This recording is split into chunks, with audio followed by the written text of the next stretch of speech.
My name is Jeffrey Heinzel from the company ASCENDO Immersive Audio. I'm here at Audio Advice Live 2026. I want to talk about three products which are similar but of course different.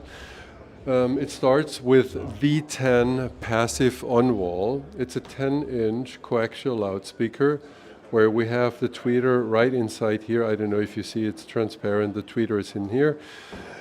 The speaker is very powerful. It's 97 dB, 1 watt, 1 meter efficiency, 500 watt power handling, which is actually true for all three speakers I'm talking about now. So this is the on-wall version. We also have the same speaker in a wedged version with 30-degree wedge.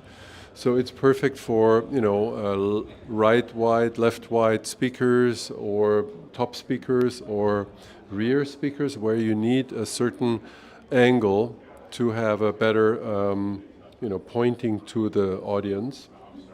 We also have this loudspeaker, which is THE10 LED. So this is a speaker, as you can see, very narrow, which normally is installed above and below an LED screen.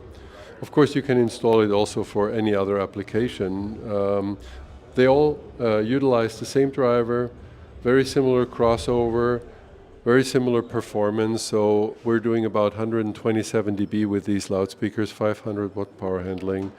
And as you can see, they have a lot of different mountings, which is really convenient, including brackets, which are installed, and also the side brackets, which can installed on the wall or on the ceiling. So if you want more information about these three loudspeakers, please go to our website at aia-cinema.com. Thank you very much.